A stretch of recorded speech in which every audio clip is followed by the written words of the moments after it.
On today's show, we are interviewing the most celebrated celebrity manager of all time. Throughout his career, today's guest created the celebrity chef concept and managed Alice Cooper, Luther Vandross, Wolfgang Puck, Rick James, Raquel Welch, Sylvester Stallone, Michael Douglas, and countless other celebrity names that you know. And on today's wide-ranging interview, we have a cameo appearance from the great one, Wayne Gretzky. Shep discusses how he created the celebrity chef genre, why you have to work for free to create opportunities with the Food Network, celebrity management, and any other venture, why he and Emeril Lagasse invented Emeril spices, why fame will not fill up the hole someone has in their soul, how he became the most celebrated celebrity manager of all time, why he believes that art is not quantifiable, why being afraid of making mistakes is simply not acceptable, why managing people is difficult because there is no handbook, what it's like working with some of the biggest names in the music and entertainment industry, how fame is tough and at most times hard to handle, especially if you're young, and why he believes that you should be compassionate and help your neighbors. And now, without any further ado, it's the Shep Gordon interview. Let's do it! Some shows don't need a celebrity narrator to introduce the show, but this show does. 2 men, 8 kids, co-created by 2 different women, 13 multi-million-dollar businesses. Ladies and gentlemen, welcome to the Thrivetime Show. Now, 3, 2, 1, here we go! Started from the bottom, now we here. Started from the bottom, and we'll show you how to get here. Started from the bottom, now we here. We started from the bottom, now we here. Thrive Nation, on today's show, we are interviewing Shep Gordon while he is on a golf course in beautiful Hawaii. So occasionally during today's show, to provide clarity as to what he's saying, if the audio signal cuts out intermittently, I will be inserting some audio narration from myself so you can better understand what Shep just said.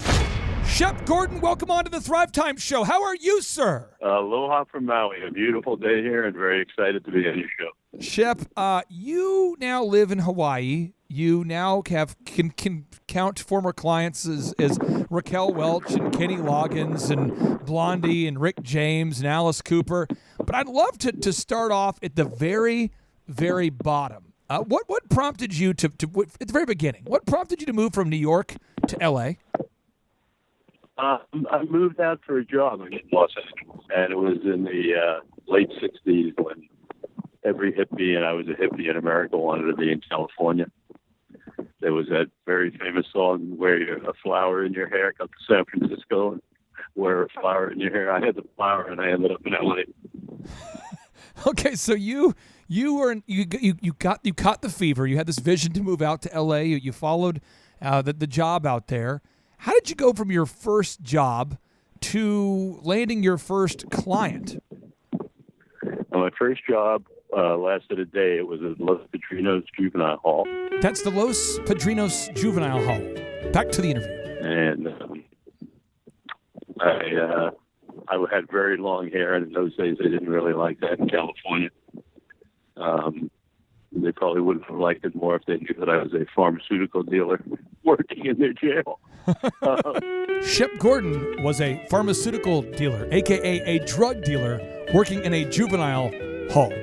Back to the interview. But they sort of gave me a heavy hint to resign the first day, which I did. And I drove into Los Angeles proper and checked into a motel, and through a bizarre lucky break, ran into Janis Joplin, and she introduced me to Jimi Hendrix, who said, what do you do for a living? And I said, well, I sort of sell pharmaceuticals illegally. And he said, are you Jewish? And I said, yeah, you should be a manager, too. So Shep Gordon goes into a hotel. He meets Janis Joplin and Jimi Hendrix. He explains to them that he is a drug dealer, and Jimi Hendrix asks him if he's Jewish. He says yes, and Jimi says, you should be a manager. And that is how it happened. And he introduced me to Alice. And that Alice would be Alice Cooper. Back to the interview. So you were, at this point, selling drugs illegally. You're at a hotel, and just a random circumstance, you met these people. You meet Janis Joplin. You meet Jimi Hendrix. If I'm getting this right, Jimi Hendrix says you should become a manager, and you say, "Oh, okay." Am I getting something wrong here? Well, he was also my best customer in the pharmaceutical business, so I wasn't going to argue with him. Okay. So, did you know what a manager was? Did you know what that involved? No idea. Still not quite sure. So, what was your marketing strategy when working with Alice Cooper? I mean, my understanding is you guys still have a handshake deal today. You don't have a contract. I mean, how did that relationship start, and what was your marketing strategy? I don't think any of us really thought about it in terms of marketing strategy. It was how to try and get enough money to buy lunch.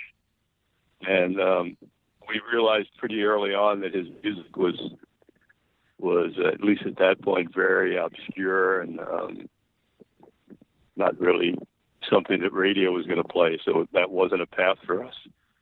And what we saw was that people really started to hate him. Older people would leave the buildings, people would throw stuff at him. And that's an emotion, that's a reaction. And every kid goes through a period of rebellion. So we said, let's hook on to that. We know how to make parents angry. Let's see if that gets kids happy. And that's sort of what happened. We got lucky. Did you have the game plan to get banned from Europe? Did you want to get Alice Cooper banned in Europe? Was that part of the game plan? By the time we got to Europe, after a couple of years, maybe a year, 2 years of doing what we're doing, we started to realize that really was our power. That our power was getting word out to the parents around the world that this monster existed that their kids might possibly go see, who stood for everything they hated. And that was sort of our drawer. You know, if you tell the kid you can't do something, that's the one thing they want to do. Right. So by then we realized, and the best thing you could possibly do is get banned. Because getting banned gets you the front page of the papers, it gets you news, and it gets it all in the right way. So we became pretty good at getting banned. I've heard you say that safe marketing doesn't work. Safe doesn't work in marketing, but you can't sell something that doesn't work. If Alice didn't have the talent, we would have gone up and we would have come down. Can you talk to me about why safe marketing doesn't work? I mean, maybe it works for some people. It never worked for me. I mean, it never for what my job was. You know, maybe if you're selling underwear and you just need the best. I was selling personalities and something really abstract that you can't really quantify. You know, you're selling a paper towel, you can say this paper towel holds more water than the next. When you're selling art, whether it's a movie or an artist or music, you can't really quantify it, so it's very abstract. And in those kind of circumstances, safe doesn't work because it doesn't get you above the noise. And it doesn't really define anything different than what everyone sort of sees. So for me, that was, and part of that is working with artists that allow you to make mistakes, because if you're not being safe, you're definitely going to make mistakes. I think there's somebody out there, I know that I am, infinitely curious about the day-to-day operations of a manager. When you're working with huge personalities, are you the one then booking the travel arrangements and booking the arenas for Alice Cooper? Are you the one booking the interviews? Are you the one ordering all the food, thinking about all the logistics of all the equipment? How far does your relationship go? What do you do? What do you not do? I know you're willing to do anything, but what do you do with a typical client? I think every relationship is different because there's different needs. It's again, manager. There's no handbook. So basically, what you want to be as a manager is sort of responsible to make sure everything works. So you try and get a travel agent for travel. You try and get a booking agent for employment. You try and get a record company to put out records. You get a business manager to protect the money. You get a press agent to get you get more word out about you. So, and in each particular, you get a lighting designer to do the show. In each particular relationship between an artist and a manager, some of those things are important, some aren't. With Alice, I help him write the shows. Mm. With Luther, he wouldn't let me see the show until it was broken in for a couple of weeks. So that's about as far as swing as you can possibly get. Yeah. And I managed both of them. And when you say Luther, you mean Luther Vandross? Vandross, Luther Vandross. Yeah. I just want to make sure the listeners know that. And one thing that your career is, it spans so much time and space, and everybody respects you. And if I can, I just want to go through a name-dropping buffet, and I'd like for you to think of the person and share with me kind of maybe a highlight of working with them, or maybe something that people wouldn't know, because you have so many stories. I mean, your interviews are so good. Rick James. What was it like working with Rick James? I love Rick. Rick came breaking into my office. I had an office on Melrose Avenue in LA. And when he literally broke into my office, right past the receptionist, and sat down at my desk and said, "Yo, mother," I don't know if I can talk like that on this, paraphrasing him. I know that I'm from Buffalo. I know everything about you, and you're going to manage me. And then he went through it. He talked about where I lived in Buffalo, the kind of car I had. Wow. He literally knew everything about me. Wow. And it was great. So I loved him. He was very, very talented. Luther. The Mary Jane girls were one of his inventions. Mary Jane girls. So, yeah. What were they? Can you explain what the Mary Jane girls were for the listeners out there who are not Well, the familiar Mary with Jane girls were on Motown Records and had a couple of #1 records, but it was something he sort of created. So he wasn't just the master of his own career. And he produced other people's music and came up with ideas for groups and found talent. He was a pretty multidimensional guy, very smart. I love Luther's music. I think Luther Vandross just unbelievable, super talent. Appeared to be a really nice guy. I never met the guy, but I interviews with him with Oprah. I've seen him over the years. His Live from Radio City Music Hall album was just awesome. In a random circumstance, I was in Tulsa, Oklahoma at one point, downtown Tulsa, and a guy was looking for a ride. I picked the guy up, and I found out he was a background singer for Luther Vandross at the time. So I kind of got a chance to hear a little bit of some Luther stories from the background singer who was trying to catch a ride there. Talk to me about Luther. What was his personality like? What was he like? He was a pure artist. Everything for him was his art, was his music, his performances on stage. He really directed his shows, wrote the shows. He was a consummate artist. He led a fairly solitary life. Didn't have a lot of friends. Always was challenged by his weight. That was a common thread of his life. So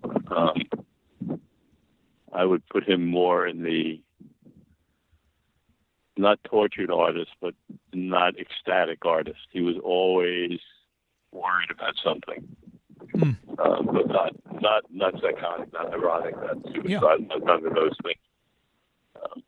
But wasn't the kind of guy who went out on a Friday night partying. You have the documentary made about you is a fascinating film. When did Mike Myers reach out to you to make the film Supermensch, or did you? He did, yeah. He was on me for years. What did it feel like to know? Because you're a guy who, I think you're a very self-aware person. I think you're so self-deprecating that and so approachable. I think all your clients have nothing but great things to say about you. What did it feel like when you realized, I'm old enough they want to make a documentary about me, but I'm still alive? I mean, what was going through your mind at that point? Well, it was an interesting process because I said no to him for 4 or 5 years. And with the thought really being in my brain, I really feel that, there's no real upside to fame. It's like a dangerous thing that if you can avoid it unless you need it to make a living. I never really wanted to flirt with it. And then I was in the hospital with an emergency surgery, and I had very slight chance of survival. And Mike called me up in the hospital. He was my first call, and he said, and it was like, okay, you ready to do this if you get through this? And he said, because now I have a great story to tell. I almost got an ending. And I was so morphined out that I said yes. My ego sort of took over. And then a couple of weeks later, I called him up and I said, did I say yes? And he said, yep. I said, can I take that back? And he had already started the project. So in retrospect, I'm very happy I said yes.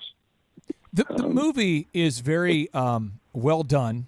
The movie's called Supermensch. I'm going to put a link to it on the show notes, The Legend of Shep Gordon Supermensch. It's a very well done film, and I think at parts it was uncomfortable for me. Now, I was raised, and I am a Judeo-Christian, and I'm a big fan of your work. So I'm looking at what you lived pretty hard there for a while. Now you seem to be kind of in a meta kind of time of life out there in Hawaii. Can you, and if you don't want to talk about it, it's okay, but can you talk about just the lowest, most intense partying lifestyle part of your career, and then contrast that to how you live now? Yeah, I think, I never was, at least on self-reflection, and it's really hard to look at yourself and come up with judgments, but I never really was self-destructive partier. Okay. I never got to the point of trying to hurt myself ever. At least I never felt that way. But I had my lifestyle was completely the opposite. I had a nightclub in LA that was open till 2 a.m. And so most days I would see the sun come up, get 4 or 5 hours sleep, and get to the office about 11. Always sort of a workaholic. Yeah. And as life started to move on, I started to find some passions. Cooking was a passion. So I started to find some things that filled up my time that were more rewarding to me. And then when I got to Hawaii, I started to live with the sun, go to sleep early, wake up early, and I just feel better. So there was no real low point in the partying for me. It was just sort of a natural evolution. Yeah. And I realized that if I stayed in the groove I was in, I was headed for trouble. That you can't stay up all night, and you can't do the drugs I was doing.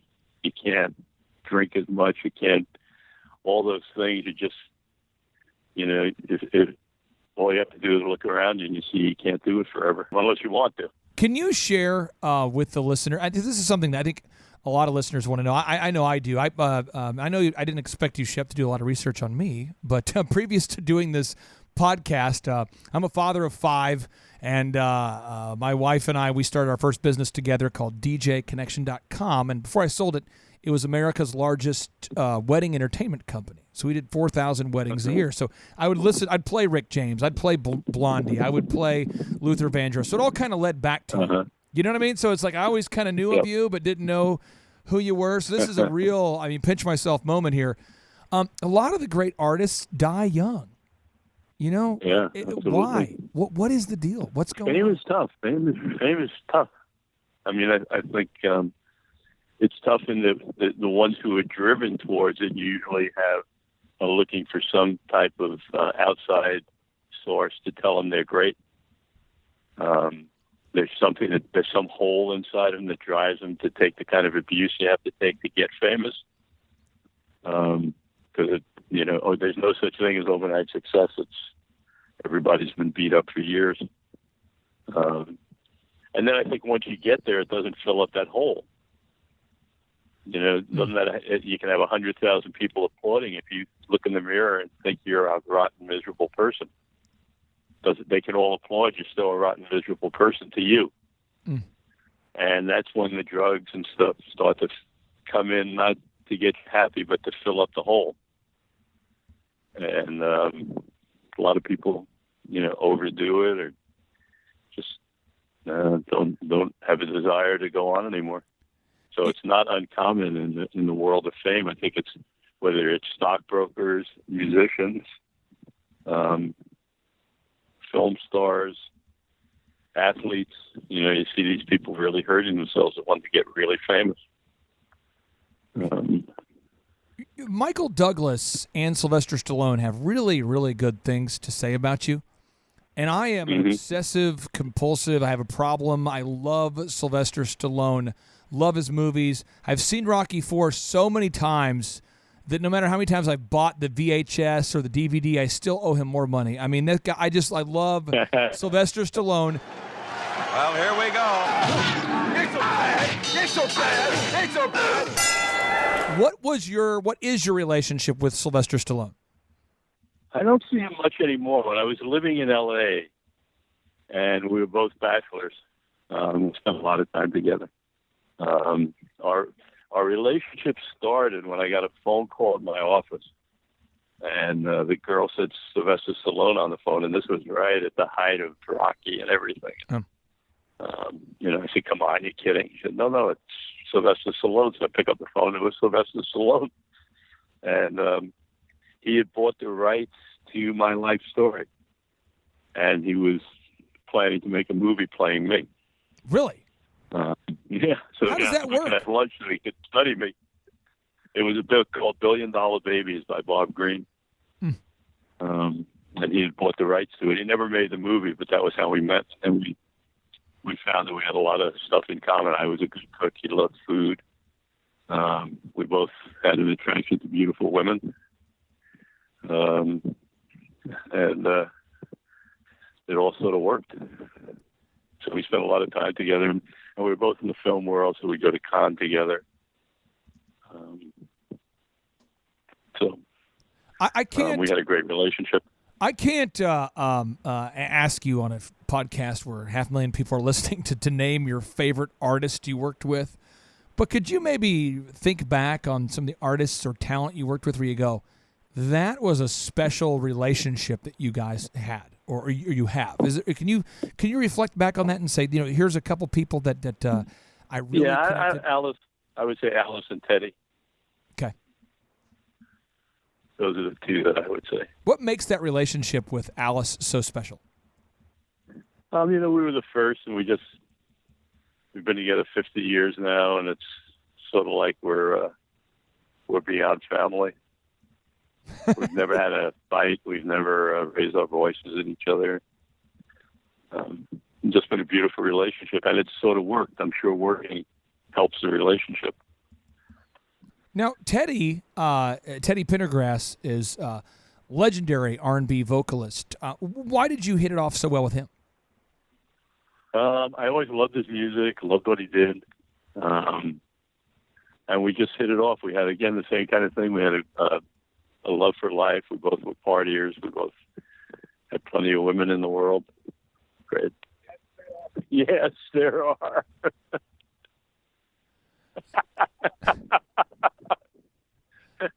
That's very funny. That's Wayne Gretzky walking by, hearing me talking about women. Is Wayne your neighbor? Yeah, he just walked by and started laughing when he heard that. Is Wayne your next door neighbor? Is that how you is that why No, at the golf course. Oh, at the golf course. Okay, awesome. Okay. Hold on one second. I'm on a podcast. Shep Gordon is currently talking to Wayne Gretzky, the best hockey player in the history of professional hockey, while on a golf course on the beautiful island of Hawaii, while also participating with us on the Thrivetime Show podcast. Yeah, no, I just took it. Okay. So now you at some point in your career, you shifted into the phase where you decided to focus on culinary people. You like food. You mentioned that. And you started working with Emeril Lagasse and Wolfgang Puck, and you've sort of, I guess, not sort of, you definitely are known as the guy who created the celebrity chef genre. How did that happen? Walk us through that. I had a mentor named Roger Verger, who was a French chef, very famous, a lot of new cuisine. And traveling with him, I got to meet most of the great chefs in the world and realized that they weren't really getting paid. Then that they weren't getting really a lot of respect. They weren't getting paid. They didn't have, none of them could afford to send their kids to a private school.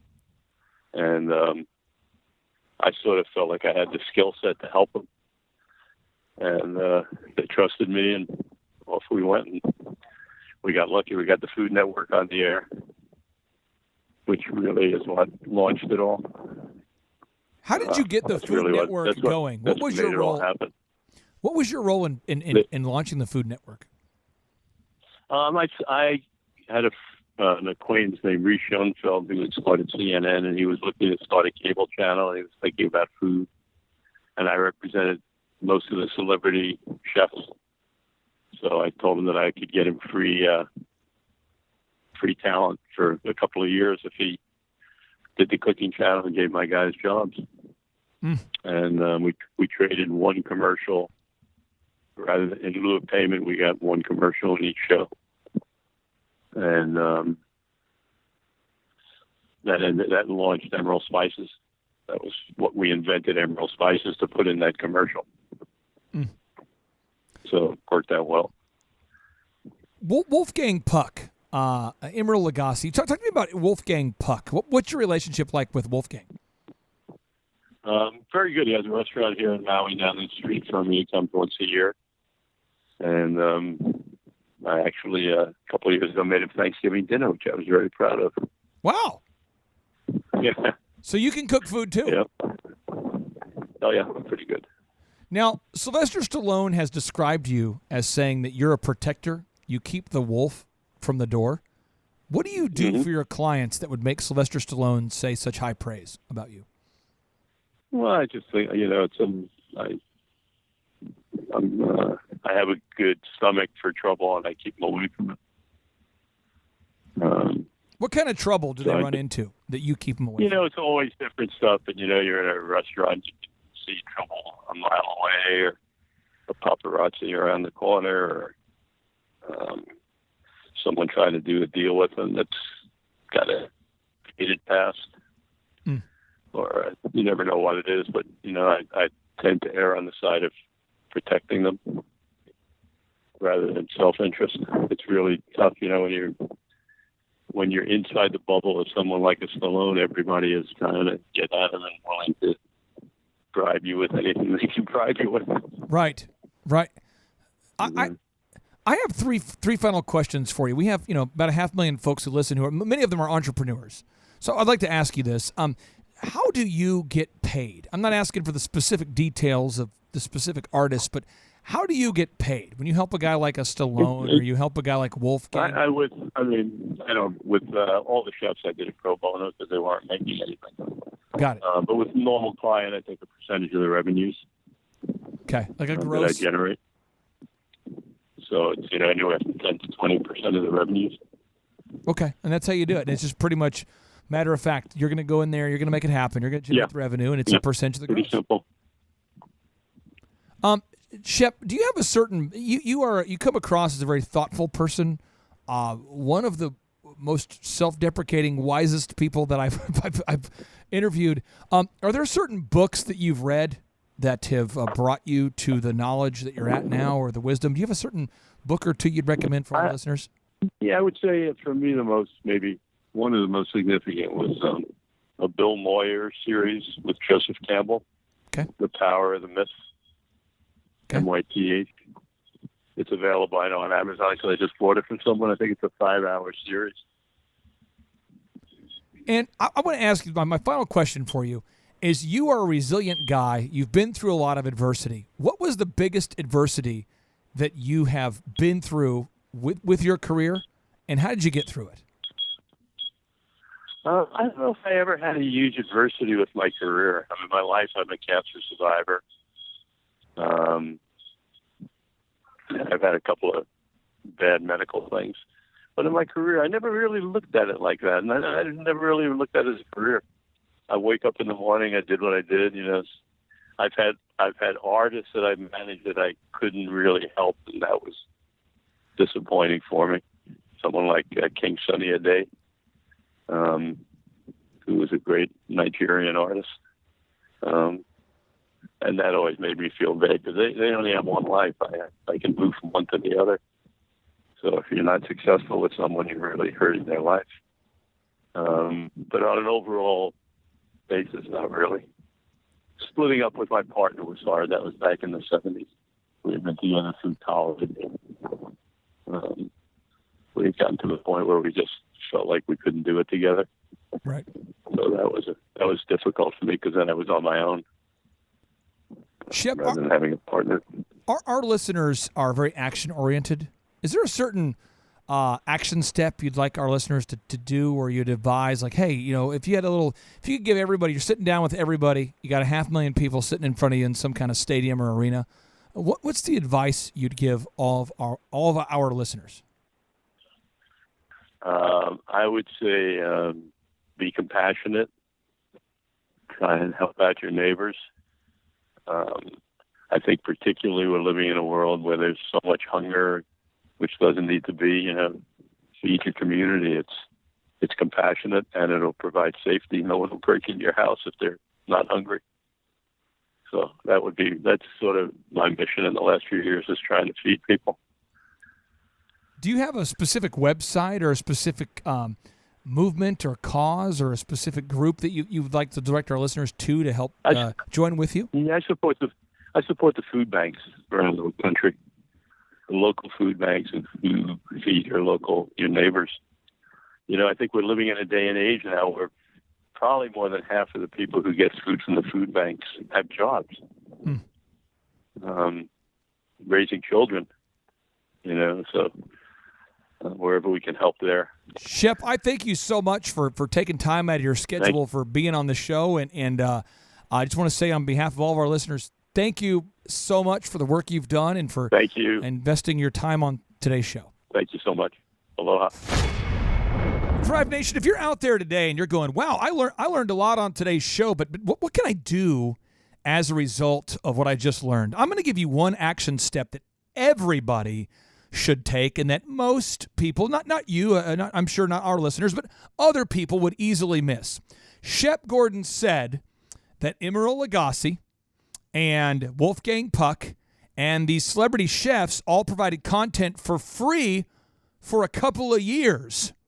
He also said that, Jason, I'm not sure if you caught that, but he said he also worked and represented them for free for a couple of years. Right. Because he had a friend who had helped to launch CNN who was looking to build a food network, and he said, hey, I'll supply you free talent for a couple of years in exchange for you helping build their celebrity. Did you catch that part? Vaguely, yeah.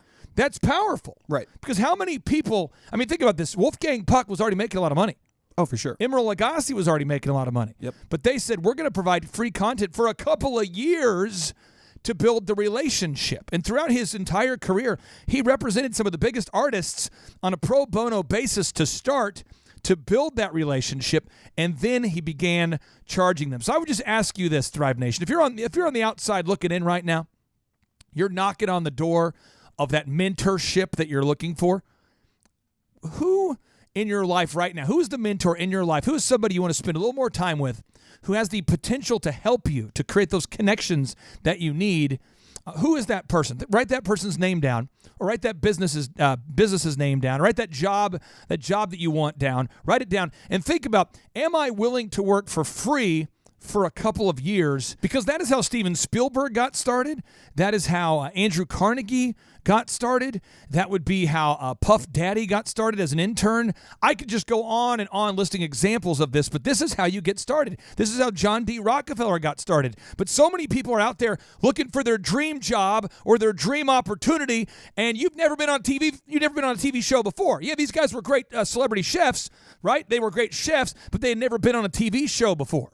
And so they had to earn their way. They had to get better over time. And you might have that opportunity right in front of you, but are you willing to work for free? I know that I DJ'd Boeing Airline, the Boeing company that makes all the airplanes. I DJ'd their first Christmas party that I ever DJ'd for them was for $1. I've DJ'd for some of the biggest companies in America for $1. I remember DJing at KG's. It's a Kevin Garnett's store back in the day at the Mall of America. I have the picture of it right there on my fireplace, and I DJ that thing for free. I've done so many big events for free because it opens opportunities and it builds relationships. And when you have a bunch of relationships, you're going to find a relationship. You're going to find that once you have a network, it's going to improve your net worth. But there's not a whole lot of successful people right now begging you to bring your lack of experience to their workplace. So if you want to build an opportunity, I would just encourage you to write down today, who are you willing to go to work for free in exchange for learning what you need to learn and getting the experience and the connections that you need. Write that name down and commit to it today. Write it down. What clients are you willing to serve for free to build that reputation, to gain those testimonials? That right there is an unbelievable message that somebody needed to hear today. And if you learned something today, if you had some fun today, I would encourage you to share today's podcast with at least one person. And what I've found is that people that share the podcast within people tell me, hey, Clay, if I ever share the podcast within like 2 minutes of completing it, it happens. But if I ever say I'm going to do it tomorrow, it doesn't happen. So think about right now, who could you send a text to? Who could you share this with on Facebook or Twitter or Spotify or iTunes? Who could you share today's podcast with and share it with them in the next 60 seconds? And now without any further ado, 3, 2, 1, boom! Gosh, man, time flies. I'd say right around 4 or 5 years ago, I just kind of felt like we were stuck and my wheels weren't moving, and I had this goal and I just didn't really know how to get there. So you guys actually helped me with that. And, I reached out to you guys. We started our relationship. We started our coaching sessions, and you guys helped me build a lot of the systems that we have now. But, Clay, had I not actually sat down and took the time and the energy to reach out to you and then set aside time every single week to actually work on the specific goal of scaling Window Ninjas, then it would have never happened, and we wouldn't have it wouldn't have come to fruition like it is today. Gabe Salinas, welcome on to the Thrivetime Show. How are you, sir? I am wonderful, Clay. I'm glad to be here with you today. And just to give people a little context, how long have we worked with you in your business, sir? A little over 3 years, Clay. We've been together for a little bit of a journey now. And I think we picked the best of times and the worst of times to work together. I mean, it's like right at the peak of the geopolitical craziness. That's when we started working with you. But you've continued to grow. What kind of growth have you seen over these past 3 years? Just so the listeners know that you do have, in fact, a business that can navigate through difficult times. Well, we have over doubled our business here at Window Ninjas since working with you. I actually went back and looked through our numbers, and I looked at some of our goals that we had set in the original conversation that I had with your team. And we have surpassed my original number that I wanted to hit with you guys. And I was quite shocked at how, I won't say easy, but systematic it was for us to be able to get to where we wanted to be. So information is key. Making sure you're following the process when it comes to marketing accurately and repetitively is something that we do over here. And we have really, really, really scaled it to the next level. And you know what, Clay? You guys are the ones that taught us that in the beginning, and we have followed through with that for over the past, 4 or 5 years now that we've been working together. We have spent the last 7 years scaling this business, and we have these checklists in place with the help from your team, Clay, and it just creates success for all of our customers, all of our franchisees, me here in my corporate office, all of our call center employees, our accounting department, all of our leadership teams. I mean, it really, really, really solves a lot of problems. And so as opposed to trying to reinvent the wheel, man, just grab a checklist that somebody has already taken the time and the energy to develop for you, use it, and then master it, and then reap the benefits with the revenue that you're going to earn from doing those specific things that are on that checklist. It's super powerful, Clay. It's the best thing. I mean, I know that I can come into this office whenever I want, whether if I want to be here at 7 o'clock in the morning or if I don't want to be here at 7 o'clock in the morning. I know that I'm going to have people that are going to be here doing the specific tasks that everybody in this operation needs them to specifically do. Having good key people is important. Are you going to lose some of your key people? Absolutely. But if you are always looking for great individuals, great people, and encourage them to come work for you, and then you teach them the systems, and you teach them what their specific job is, and you let them know how important they are, Clay, well, first of all, thank you for having me again today. We've been doing this for quite a while. I've been working with you for quite a while. Anybody out there that's looking for a coaching system, I would definitely give Clay a call. You could be anywhere doing a lot of different things, but you chose to be here. Hey, I'm Ryan Wimpy. I'm originally from Tulsa, born and raised here. I've definitely learned a lot about life design and making sure the business serves you. The linear workflow for us and getting everything out on paper and documented is really important. Like we have workflows that are kind of all over the place, so having linear workflow and seeing that mapped out on multiple different boards is pretty awesome. That's really helpful for me. The atmosphere here is awesome. I definitely just stared at the walls, figuring out how to make my facility look like this place. This place rocks. It's invigorating. The walls are super, it's just very cool. The atmosphere is cool. The people are nice. It's a pretty cool place to be. Very good learning atmosphere. I literally want to model it and steal everything that's here at this facility and basically create it just on our business side. Clay is hilarious. I literally laughed so hard that I started having tears yesterday. And we've been learning a lot, which, you know, we've been sitting here, we've been learning a lot, and so the humor definitely helps. It breaks it up. But the content is awesome, off the charts, and it's very interactive. You can raise your hand. It's not like you're just listening to the professor speak, you know. The wizard teaches, but the wizard interacts and he takes questions, so that's awesome. If you're not attending the conference, you're missing about 3/4 to half of your life.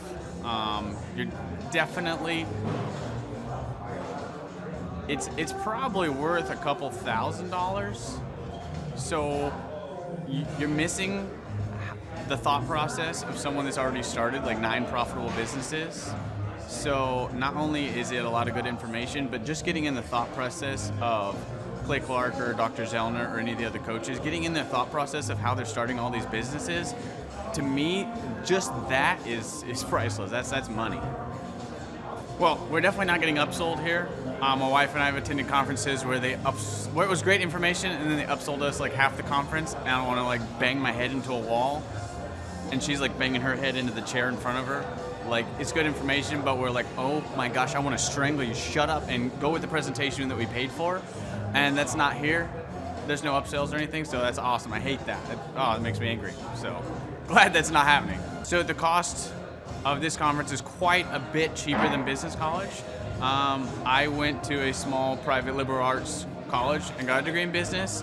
And I didn't learn anything like they're teaching here. I didn't learn linear workflows. I learned stuff that I am not using, and I haven't been using for the last 9 years. So what they're teaching here is actually way better than what I got at business school.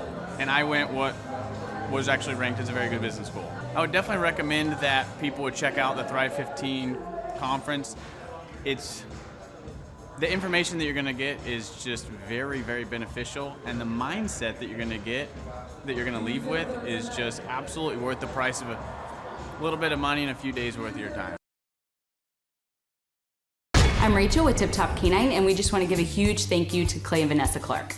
Hey guys, I'm Ryan with Tip Top Canine. Just want to say a big thank you to Thrive 15. Thank you to Make Your Life Epic. We love you guys, we appreciate you, and really just appreciate how far you've taken us. This is our old house, right? This is where we used to live a few years ago. This is our old neighborhood. See? It's nice, right? So this is my old van and our old school marketing, and this is our old team. And by team, I mean it's me and another guy. This is our new house with our new neighborhood. This is our new van with our new marketing, and this is our new team. We went from 4 to 14, and I took this beautiful photo. We worked with several different business coaches in the past, and they were all about helping Ryan sell better and just teaching sales, which is awesome, but Ryan is a really great salesman. So we didn't need that. We needed somebody to help us get everything that was in his head out into systems, into manuals and scripts, and actually build a team. So now that we have systems in place, we've gone from 1 to 10 locations in only a year. In October 2016, we grossed 13 grand for the whole month. Right now it's 2018, the month of October. It's only the 22nd. We've already grossed a little over 50 grand for the whole month, and we still have time to go. We're just thankful for you, thankful for Thrive and your mentorship, and we're really thankful that You guys have helped us to grow a business that we run now instead of the business running us. Just thank you times 1,000. The Thrivetime Show 2-day interactive business workshops are the highest and most reviewed business workshops on the planet. You can learn the proven 13-point business systems that Dr. Zellner and I have used over and over to start and grow successful companies. I mean, we get into the specific steps on what you need to do to optimize your website. We're going to teach you how to fix your conversion rate. We're going to teach you how to do a social media marketing campaign that works. How do you raise capital? How do you get a small business loan? We teach you everything you need to know here during a 2-day, 15-hour workshop. It's all here for you. You work every day in your business, but for 2 days you can escape and work on your business and build these proven systems so now you can have a successful company that will produce both the time freedom and the financial freedom that you deserve. You're going to leave energized, motivated, but you're also going to leave empowered. The reason why I've built these workshops is because as an entrepreneur, I always wish that I had this. And because there wasn't anything like this, I would go to these motivational seminars, no money down, real estate, Ponzi scheme, get motivated seminars, and they would never teach me anything. It was like you went there and you paid for the big chocolate Easter bunny, but inside of it, it was a hollow nothingness. And I wanted the knowledge, and they're like, oh, but we'll teach you the knowledge after our next workshop.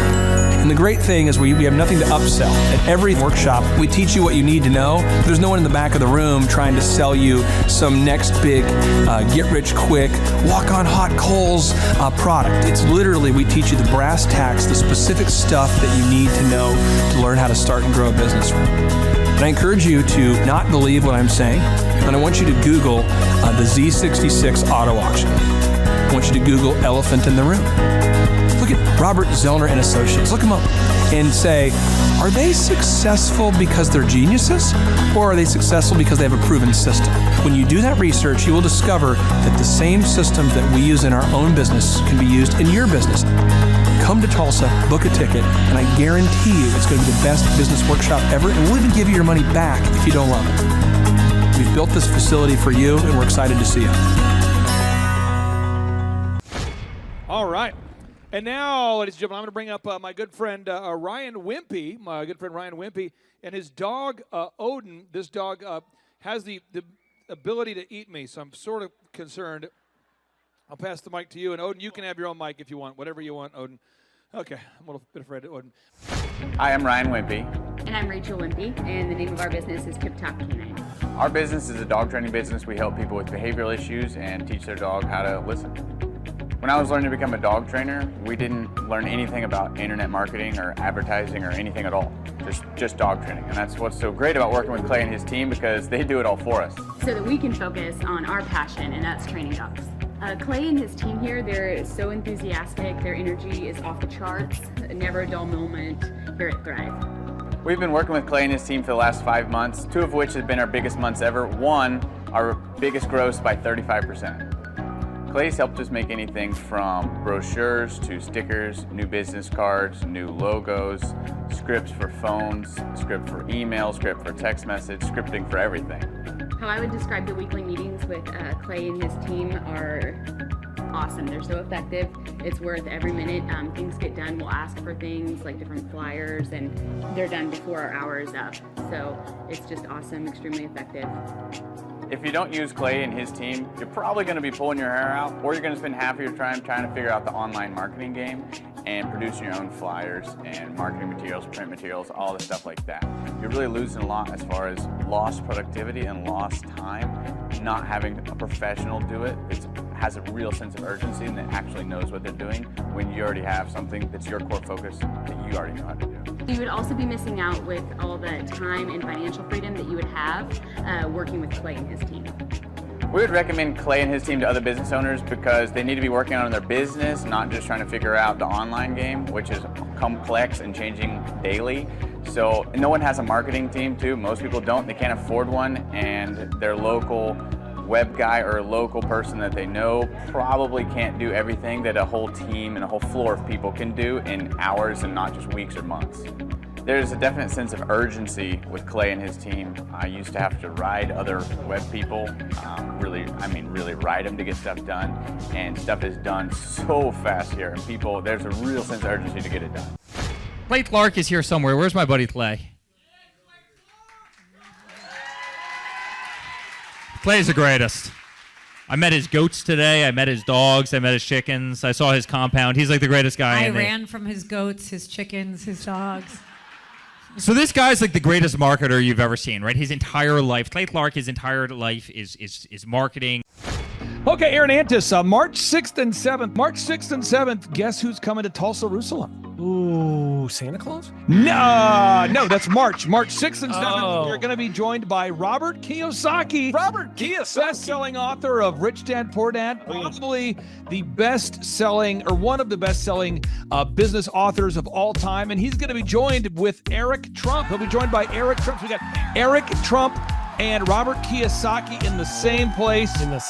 Aaron, why should everybody show up to hear Robert Kiyosaki? Well, you got billions of dollars of business experience between those two, not to mention many, many, many millions of books have been sold. Many, many millionaires have been made from the books that have been sold by Robert Kiyosaki. I happen to be one of them. I learned from the man. He was the inspiration. That book was the inspiration for me to get the entrepreneurial spirit, as many other people. Now, since you won't brag on yourself, I will. You've sold billions of dollars of houses, am I correct? That is true. And the book that kickstarted it all for you, Rich Dad, Poor Dad. Rich Dad, Poor Dad, the author, the best-selling author of Rich Dad, Poor Dad, Robert Kiyosaki, the guy that kickstarted your career. Yeah. He's going to be here. He's going to be here. I'm pumped. And now Eric Trump, people don't know this, but the Trump organization has thousands of employees. There's not 50 employees. The Trump organization, again, most people don't know this, but the Trump organization has thousands of employees. And while Donald J. Trump was the 45th president of these United States and soon to be the 47th president of these United States, he needed someone to run the companies for him. And so the man that runs the Trump organization for Donald J. Trump, as he was the 45th president of the United States and now the 47th president of the United States, is Eric Trump. And so Eric Trump is here to talk about time management, promoting from within, marketing, branding, quality control, sales systems, workflow design, workflow mapping, how to build. I mean, everything that you see, the Trump hotels, the Trump golf courses, all their products, the man who manages billions of dollars of real estate and thousands of employees is here to teach us how to do it. You are talking about one of the greatest brands on the planet from a business standpoint. Right. I mean, who else has been able to create a brand like the Trump brand? I mean, look at it. And this is the man behind the business for the last pretty much since 2015. He's been the man behind it. So you're talking, we're into 9 going into 10 years of him running it, and we get to tap into that knowledge. That's going to be amazing. Now, think about this for a second. Would you buy a ticket just to see Robert Kiyosaki and Eric Trump? Of course you would. Of course you would. But we're also going to be joined by Sean Baker. This is the best-selling author, the guy who invented the carnivore diet. Oh, yeah. Dr. Sean Baker. He's been on Joe Rogan multiple times. He's going to be joining us. So you've got Robert Kiyosaki, the best-selling author of Rich Dad, Poor Dad, Eric Trump, Sean Baker. The lineup continues to grow, and this is how we do our tickets here at the Thrivetime Show. If you want to get a VIP ticket, you can absolutely do it. It's $500 for a VIP ticket. We've always done it that way. Now, if you want to take a general admission ticket, it's $250 or whatever price you want to pay. And the reason why I do that, and the reason why we do that is because we want to make our events affordable for everybody. I grew up without money. I totally understand what it's like to be in a tight spot. So if you want to attend, it's $250 or whatever price you want to pay. That's how I do it. And it's $500 for a VIP ticket. Now, we only have limited seating here. With the most people we've ever had in this building was for the Jim Brewer presentation. Jim Brewer came here, the legendary comedian Jim Brewer came to Tulsa, and we had 419 people that were here. 419 people. Yeah. And I thought to myself, there's no more room. I felt kind of bad that a couple people had VIP seats in the men's restroom. No, I'm just kidding. But I thought, you know what, we should probably add on. So we're adding on what we call the upper deck, or the top shelf. So the seats are very close to the presenters, but we're actually building right now. We're adding on to the facility to make room to accommodate about another 30 attendees or more. So again, if you want to get tickets for this event, all you have to do is go to thrivetimeshow.com. Go to thrivetimeshow.com. When you go to thrivetimeshow.com, you'll go there, you'll request a ticket, boom. Or if you want to text me, if you want a little bit faster service, you say, I want you to call me right now.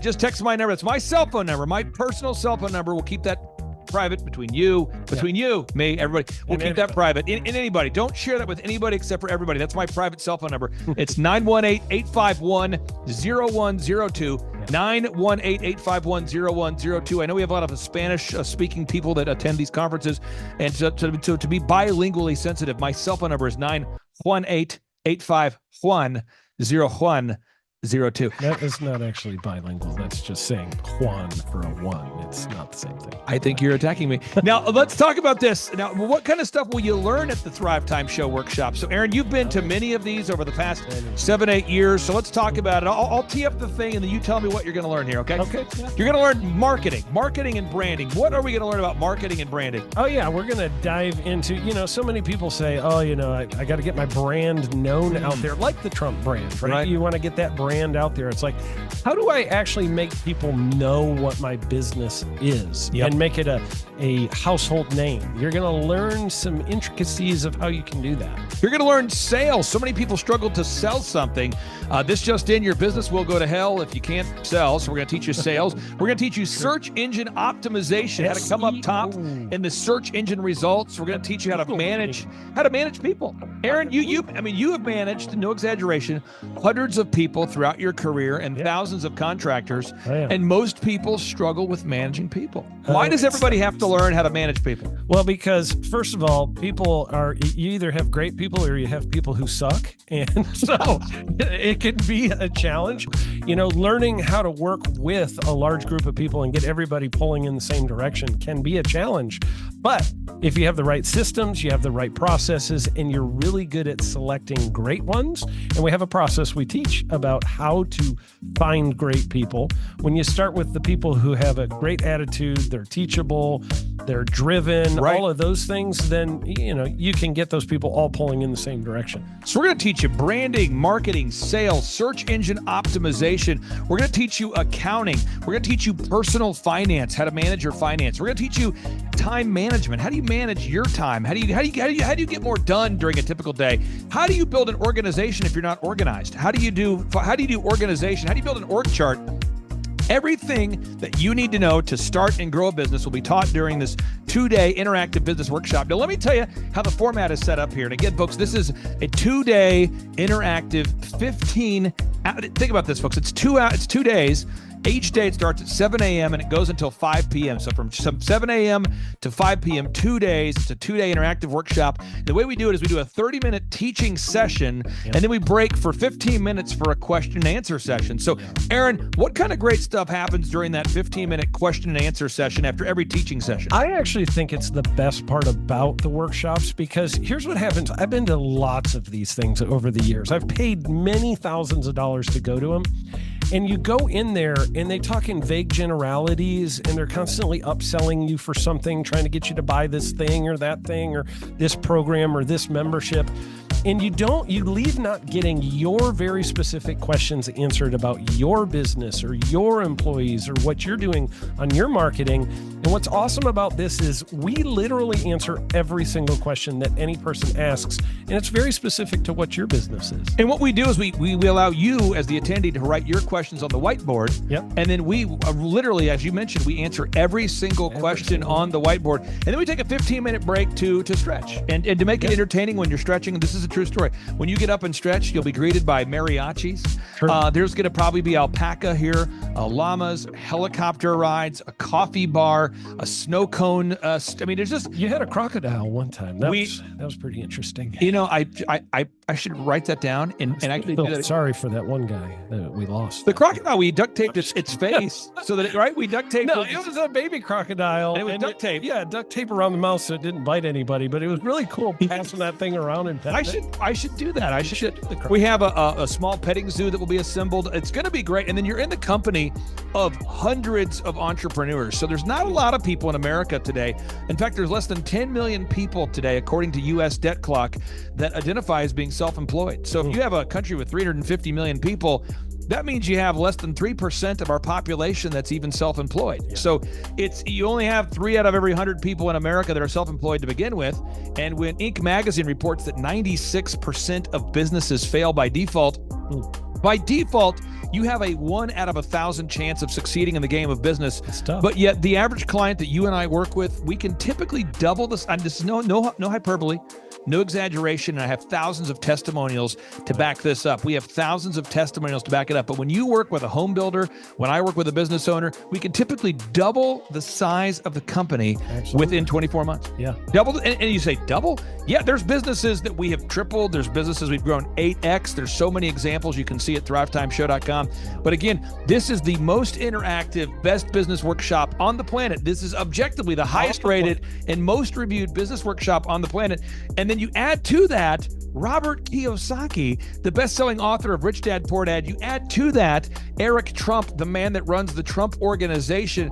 You add to that Sean Baker. Now you might take, but Clay, is there more? I need more. Well, okay, Tom Wheelwright is the wealth strategist for Robert Kiyosaki. So people say, Robert Kiyosaki, who's his financial wealth advisor? Who's the guy who manages, who's his wealth strategist? His wealth strategist, Tom Wheelwright, will be here. And you say, Clay, I'm not going to get a ticket unless you give me more. Okay, fine. We're going to serve you the same meal both days. True story. We cater in the food, and because I keep it simple, I literally bring in the same food both days for lunch. It's Ted Escondido's, an incredible Mexican restaurant. That's going to happen. And Jill Donovan, our good friend, who is the founder of Rustic Cuff.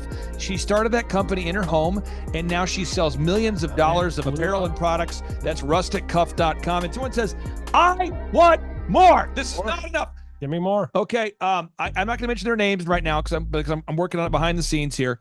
But we've got one guy who's given me a verbal to be here. And this is a guy who's one of the wealthiest people in Oklahoma, and nobody really knows who he is because he's built systems that are very utilitarian, that offer a lot of value. He's made a lot of money in it's where you rent. It's short term. It's where you're renting storage spaces. He's a storage space guy. He owns what do you call that? The rental, storage space. Storage units. This guy owns storage units. He owns railroad cars. He owns a lot of assets that make money on a daily basis, but they're not like customer facing. Most people don't know who owns the mini storage facility, or most people don't know who owns the warehouse that's passively making money. Most people don't know who owns the railroad cars, but this guy, he's given me a verbal that he will be here, and we just continue to add more and more success stories. So if you're out there today and you want to change your life, you want to give yourself an incredible gift, you want a life-changing experience, you want to learn how to start and grow a company, go to thrivetimeshow.com. Go there right now, thrivetimeshow.com. Request a ticket for the 2-day interactive event. Again, the day here is March 6th and 7th. March 6th and 7th, we just got confirmation. Robert Kiyosaki, best-selling author, Rich Dad, Poor Dad, he'll be here. Eric Trump, the man who leads the Trump Organization. It's going to be a blasty blast. There's no upsells. Aaron, I could not be more excited about this event. I think it is incredible. And there's somebody out there right now, you're watching and you're like, but I already signed up for this incredible other program called Smoke Your Way to Thin. You think that's going to change your life? I promise you this will be 10 times better than that. Looks like I picked the wrong week to quit smoking. Don't do the Smoke Your Way to Thin conference. That is, I've tried it. Don't do it. Yeah, chain smoking is not a viable. I mean, it is life-changing. It is life-changing. If you become a chain smoker, it is life-changing. Not the best weight loss program, though. Right, really. So if you're looking to have life-changing results in a way that won't cause you to have a stoma, get your tickets at thrivetimeshow.com. Again, that's Aaron Antis. I'm Clay Clark, and reminding you and inviting you to come out to the 2-day interactive Thrive Time Show workshop right here in Tulsa, Oklahoma. I promise you, it will be a life-changing experience. We can't wait to see you right here in Tulsa, Oklahoma.